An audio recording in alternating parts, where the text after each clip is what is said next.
Chemistry book 2 chapter number 1 modern periodic table का topic हम लोग पढ़ रहे थे। ये वहीं से आगे कंटिन्यूड है। लास्ट लेक्चर के अंदर हम लोगों ने पीरियोडिक टेबल के पीरियड्स, ग्रुप्स और मुख्तलिफ फैमिलीज़ को देखा था। इस लेक्चर के अंदर हम लोग ब्लॉक्स और मेटल्स, नॉन मेटल बेस्ड जो डिवीज़न है हम उसको देखेंगे। प्रोडक्ट टेबल के ब्लॉक्स कौन कौन से होते हैं? प्रोडक्ट टेबल है आपके पास ये। इस प्रोडक्ट टेबल के अंदर आप देख सकते हैं कि ये जो ग्रुप 1A है, जिसको मैंने आपको बताया था, इनको क्या कहते हैं? Alkali metals, alkali metals. और देन ग्रुप 2A जो अल्कलीन अर्थ मेटल्स थे। इसी तरह group 3A up till 4A आपके पास ये जितने भी आते हैं, इन सबको आप कहते हो ये और ग्रुप 1A 2A मिलके नॉर्मल एलिमेंट सब्स्टिट्यूट कंपोज करते हैं। आपका जो ग्रुप 1A और 2A है ना, इसके लिए एक और ब्लॉक नेम भी होता है जिसको हम कहते हैं, ये आपके पास S ब्लॉक होता है, S ब्लॉक। और जो आपके पास ग्रुप 3A से लेके 8A तक होते हैं, इनको हम कहते हैं कि ये P ब्लॉक होता है।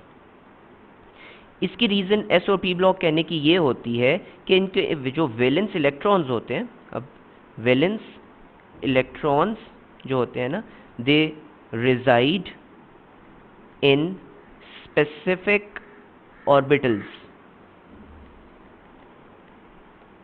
अब ऑर्बिटल्स क्या होते हैं? आपको अपना, अगर आप प्रीवियसली रिकॉल करो, आपने जो फर्स्ट ईयर के अंदर पढ़ा है, एक आपके पास एक ऑर्बिट होता है जिसकी एग्जांपल क्या है? K, L, M, N, and then आपके पास होते हैं ऑर्बिटल्स जिनकी एग्जांपल आपके पास S, P, D, F है, एंड देन आपके पास होते हैं सब ऑर्बिटल्स। सब ऑर्बिटल्स आपके पास कैसे होते हैं? फॉर एग्जांपल मैं P की बात कर रहा हूँ, तो P के सब ऑर्बिटल्स होंगे Px, Py एंड Pz, ठीक है। तो बेसिकली आपके पास जितने भी, आपके पास K में कितने इलेक्ट्रॉन्स आते हैं? 2, L में कितने आते हैं? 8, M में 18 और N में 32। ये बेसिकली 2n², इससे आप कैलकुलेट किए जा सकते हैं। n जहाँ पे क्वांटम नंबर होता है, K का क्वांटम नंबर 1, L का 2, M का 3 एंड N का 4।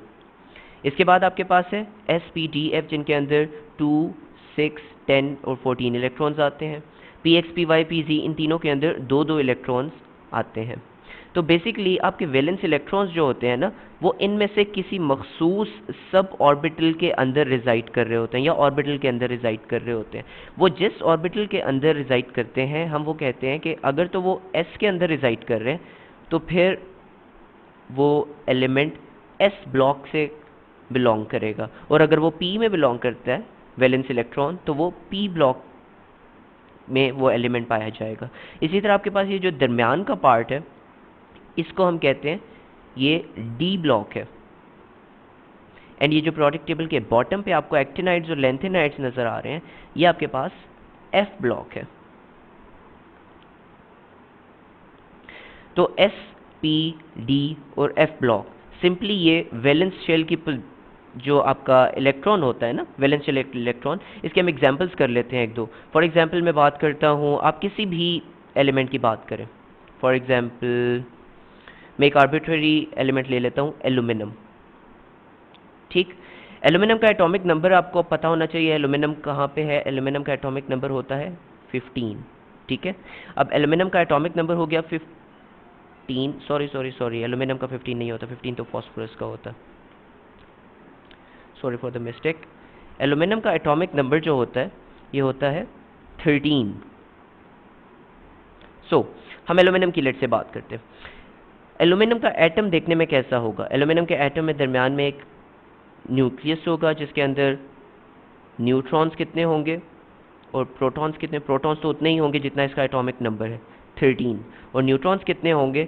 न्यूट्रॉन्स एल्यूमिनियम के अंदर होते हैं 14। ये based on the atomic number आप एटॉमिक मास कैलकुलेट कर सकते हो। फॉर द मीन वाइल आप इसको इग्नोर कर दो। एल्यूमिनियम के फर्स्ट शेल में आपके पास आएंगे 2 इलेक्ट्रॉन्स, सेकेंड शेल में आपके पास आएंगे 1, 2, 3, 4, 5, 6, 7 एंड 8 इलेक्ट्रॉन्स। आप कह सकते हो कि ये जो फर्स्ट में 2 इलेक्ट्रॉन्स आए थे, ये 1s के पहला इलेक्ट्रॉन है और ये 1s का दूसरा इलेक्ट्रॉन है। सिमिलरली ये जो नेक्स्ट 2 इलेक्ट्रॉन्स हैं ये 2s के 2 इलेक्ट्रॉन्स हैं, एंड देन ये 2px के 2 इलेक्ट्रॉन्स हैं, 2py के 2 इलेक्ट्रॉन्स हैं और 2pz के 2 इलेक्ट्रॉन्स हैं। इसके बाद आपके पास आ जाएगा थर्ड शेल। थर्ड शेल के अंदर टोटल अब कितने इलेक्ट्रॉन्स होंगे, 1 2 एंड 2 एंड 8 10। आपके पास 3 इलेक्ट्रॉन्स होंगे, 1 2 एंड 3। तो आपका जो ये वाले 3 आ रहे हैं इनमें से ये तो 3 के s वाले ऑर्बिटल के अंदर जाएंगे, 3s 2, एंड देन ये 3p के अंदर चला जाएगा, 3px के अंदर लेट से एक इलेक्ट्रॉन चला जाएगा। अब आपको यहाँ से आइडिया हो रहा है कि जो आपके पास वैलेंस इलेक्ट्रॉन्स हैं, ये आपका वैलेंस बैंड है ना, ये आपका वैलेंस इलेक्ट्रॉन्स हैं जो आउटर मोस्ट इलेक्ट्रॉन्स हैं, ये कौन से ऑर्बिटल के अंदर है, p ऑर्बिटल के अंदर है। इसका मतलब है कि प्रोडिक्ट टेबल के अंदर एल्यूमिनियम की पोजीशन p ब्लॉक के अंदर होनी चाहिए। जैसे आप देख सकते हो प्रोडिक्ट टेबल के अंदर एल्यूमिनियम आपका कहाँ पे है, ये जब देखो ये p ब्लॉक के अंदर है। रीज़न आपको ऊपर में डिटेल में बता चुका हूँ, जो इसका वैलेंस इलेक्ट्रॉन है, जो आउटर मोस्ट सबसे जो बाहर इलेक्ट्रॉन है वो 3px के अंदर है, ठीक है। तो इसका p ब्लॉक से ही बिलोंग करता है। सिमिलरली आप किसी भी एलिमेंट को यूं चेक कर सकते हो। इसके बाद ब्लॉक्स के बारे में बस इतना काफ़ी है। इसके बाद होती है metal non metal based division.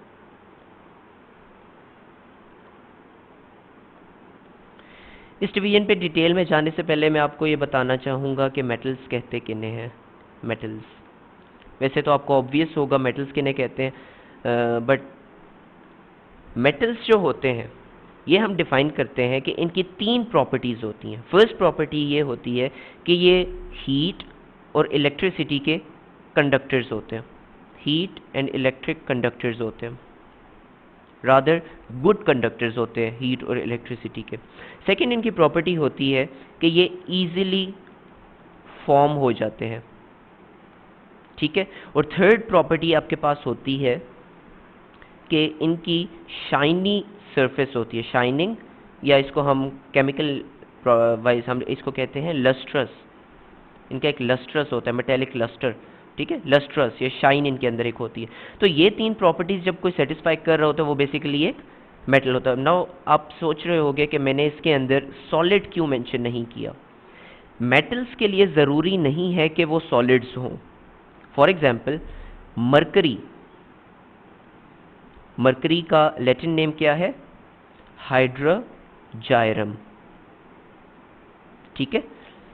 Mercury जो है वो एक मेटल है, Hg इसका फॉर्मूला हो गया, केमिकल फॉर्मूला। मरकरी एक मेटल है बट ये एक लिक्विड फॉर्म में एग्जिस्ट करता है एट रूम टेम्परेचर, ठीक है।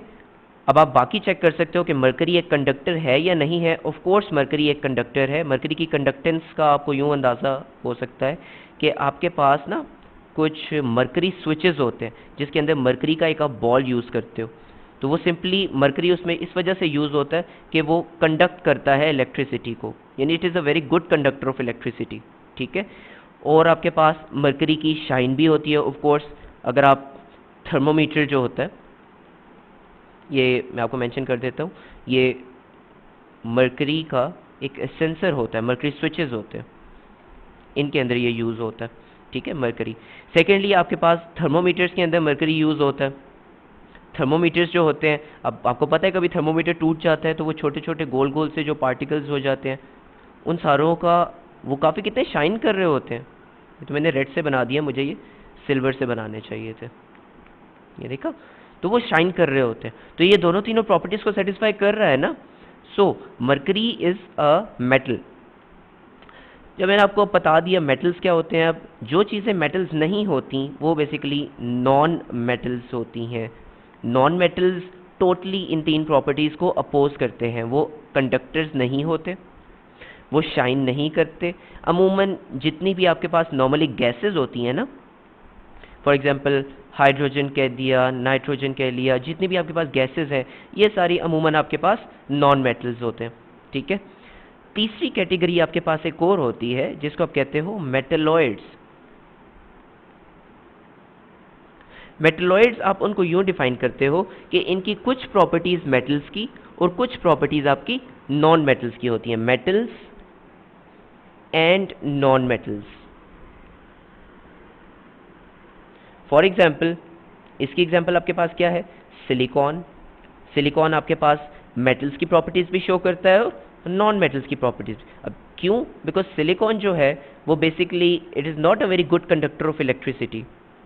सिलिकॉन जो अपनी प्योर फॉर्म के अंदर होता है, आपको पता होगा, आपने फिजिक्स के अंदर ये चीज़ पढ़ी होगी कि हम पीएन जंक्शंस के अंदर सिलिकॉन को यूज़ करते हैं, बट अपनी प्योर फॉर्म के अंदर नहीं करते। हम सिलिकॉन को पहले डोप करते हैं, इसको हम ट्राइवेलेंट या पेंटावेलेंट इम्प्योरिटीज़ देते हैं ताकि ये इसकी कंडक्टिविटी इंक्रीज हो, और फिर हम इसको यूज़ करते हैं पीएन जंक्शंस के अंदर।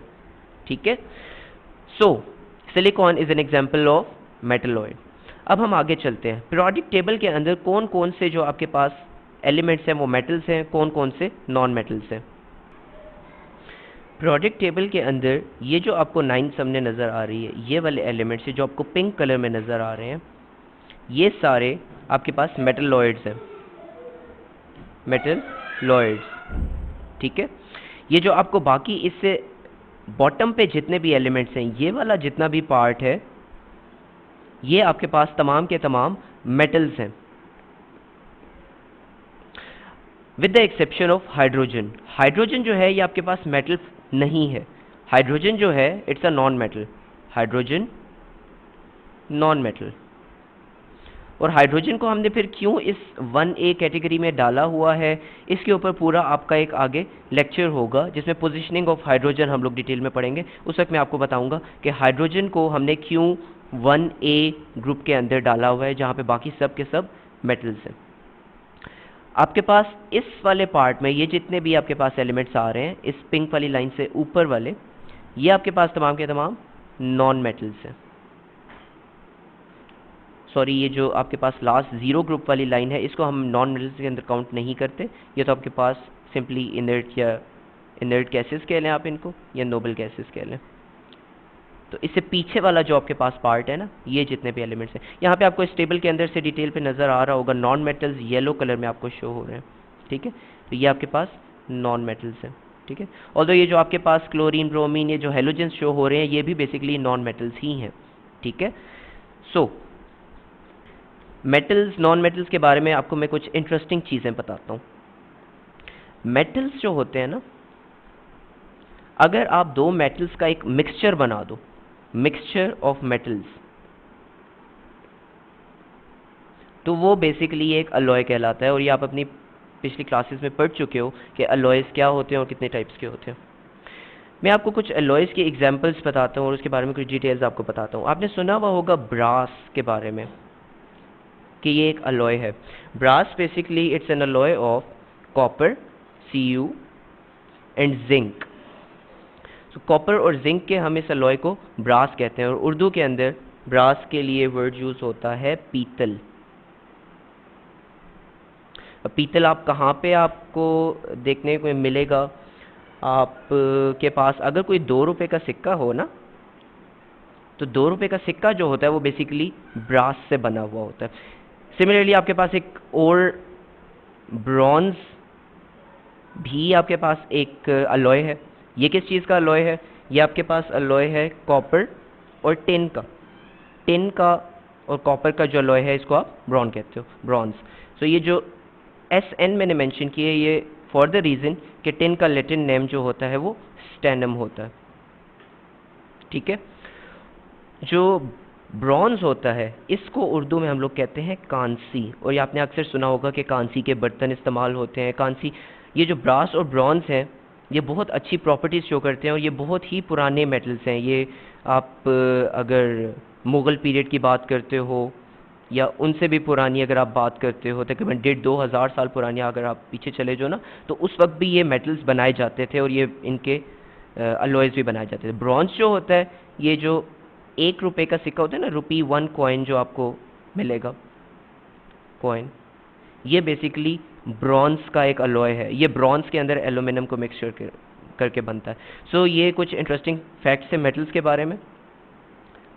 इसके साथ ही इस लेक्चर को हम एंड करते हैं।